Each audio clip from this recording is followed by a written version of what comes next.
வென்ற மழையிலே அகிலங்கள் நனையவே அதிரூபம் தோன்றினானே.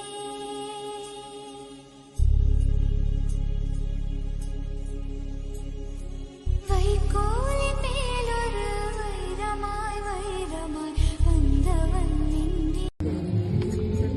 என் பேர் D'Cruz, search guide.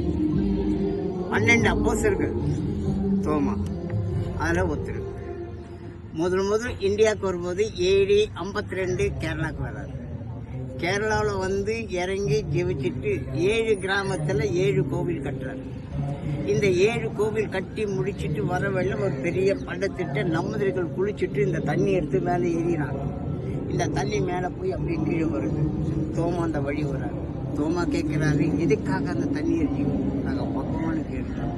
பக்கமாக ஏற்றுகள் எல்லாத்தையும் கீழே தானே கொட்டு, இவங்களுக்குள்ளாக வாதம் வேண்டாம், நான் தண்ணி ஆண்டவரின்னு சொல்லி தோமா தண்ணி ஏறினார். இந்த தண்ணி அப்படியே மேலே ஸ்டக்காக நின்று போச்சு.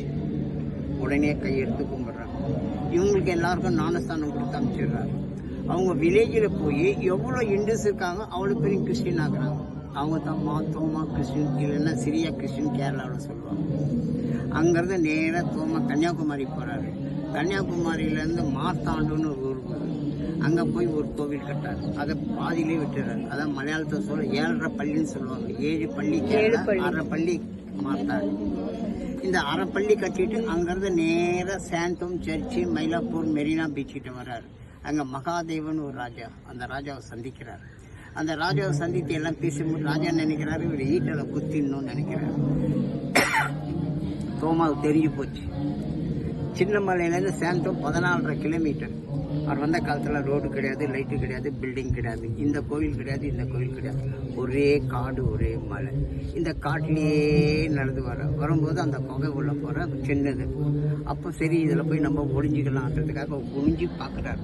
உள்ள காடு மாதிரி இது, பூச்சி நிறைய இருக்குது. வெளியே இருந்து ஜெபிக்கிறாரு. ஜெபிச்சதும் உள்ளே இருக்கிற பூச்செல்லாம் மறைஞ்சி போகுது. அது உள்ளே போய் 13 வருஷமாக உட்காந்து ஜெபிக்கிறாரு. You understanding? 13 வருஷமா உட்காந்து ஜெபிக்கிறார். ஜெபிச்சுட்டு இருக்கும்போது அந்த மகாதேவ ராஜா அவங்களுக்கு தெரிஞ்சு போச்சு, அவர் இங்கே இருக்கிறாரு. இவருக்கு தெரிஞ்சு போச்சு அவங்க வராங்க. இந்த காட்டை சுற்றி பார்க்குறாரு. நம்ம வந்த வழியிலே போனாக்கா அவங்க எதிர்க்கு வரும்போது குத்திடுவாங்க, நம்மளுக்கு போகிறதுக்கு வர வழி இல்லை. அப்போ என்ன பண்ணுறாருனாக்கா ஒரு ரெட் மார்க் இருக்குது, சார் காட்டுவார். ஒரு ரெட் மார்க் ஒன்று இருக்கும், அங்கே காலை வைக்கிறார். ஒரு ஜன்னல் ஒன்று இருக்கும், அது முதல் ஜன்னல் கிடையாது, ஃபுல்லாக மலை, ஃபுல் மவுண்ட். அப்போ என்ன பண்ணுறாரு, இங்கே ஜெபிக்கிறார். ஒரு ஜெயிச்சு கோலால் அந்த மலை அப்படி கட்டுறாரு. அந்த மலை வந்து அப்படியே ஓப்பனாக, அந்த மலை பக்கத்தில் ஜன்னல் பக்கத்தில் 5 விரல் இருக்கும். அப்படியே பாருங்க, அவர் இங்கே காலை வைக்கிறார், அங்கே கையை வைக்கிறார். குனிஞ்சு அந்தாண்ட போயிடுறாரு. அந்தாண்ட போய் ஒரு பெரிய பாறாங்கல்ல உட்காந்து ஜெபிக்கிறார். ஜெபிச்சுட்டு கையால் ஒரு சிலுவை செதுக்கிறார். அந்த சிலுவையில் டிசம்பர் 18ஆம் தேதி அதிலேருந்து ரத்தம் சொட்டு பீடிங் கிராஸ். கொஞ்சம் தொழு போனால் இது வந்து நிறைய பேர் வந்திருக்காங்க. எல்லாருக்கும் ஜெபிக்கிறார். ஜெபிச்ச பிறகு எல்லாருக்கும் தண்ணி உணங்க, தண்ணி கிடையாது. அவர் ஜெபிச்சுட்டு கோலை கேட்டார். இந்த மலை வெடித்து அவர் ஹோலி வாட்டர் மேலே வந்து சாக்காட்டுவார். இங்கேருந்து சென்ட் தாமஸ் மவுண்ட் பரங்கிமலைக்கு போகிறாரு. அங்கே போய் ஜெயிச்சுட்டு இருக்கும்போது அவர் ஈட்டால ஊற்றி சாப்பிட்டு அவருடைய பாடி எடுத்துகிட்டு போய் சாந்தோம் சர்ச்சு மயிலாப்பூரில் வந்து அடக்கம் பண்ணிட்டாங்க. நீங்கள் இப்போ உள்ளே போகிற கோவில் வந்து நம்ம கட்டலை, அது போர்ச்சுகல்காரன் கட்டின சர்ச்சு. 1551 AD கட்டுது. இந்த சர்ச்சு நம்ம கட்டுது 50 வருஷம் ஆகுது. அது உள்ள ஒரு ஃபோட்டோ ஒன்று இருக்கும், அது வந்து தோமா வரும்போது லூக்கா கொடுத்த படம். ஓகே, புரிஞ்சுதுங்களா? எல்லாருக்கும் புரிஞ்சுதுங்களா? Thank you so much.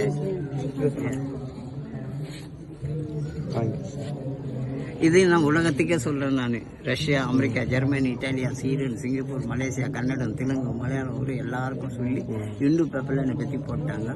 சில பேர் என்ன நினைப்பாங்க, கைடுன்னா ஒரு காசு. அப்படி கிடையாது. யாருன்னா விருப்பப்பட்டு கொடுத்தா தான் அவங்க யார்கிட்ட காசு ஸ்டோரி மட்டும். ஏன்னா எனக்கு 83 வயசு ஆகி போச்சு.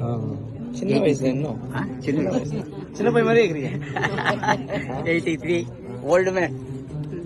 அவர் கூப்பிட்டா நான் போயிடுவேன். அது பிறகு நீங்க வரும்போது ஒரு தாத்தா ஒருத்தர் இருந்தாரு, அவர் சொன்னாரு இந்த ஸ்டோரி எல்லாம். இல்ல இன்னும் கொஞ்ச நாள் வைப்பாரு. ஏன்னா உங்களை மாதிரி விவரம் சொல்றாங்க ஆள் யாரும் இல்ல. சாமியார் சாமியார் ஓ மை காட் சாமியார் பேரு. நீங்க சோமியாருக்கு ஜீசஸ் சோமியார் பேரு.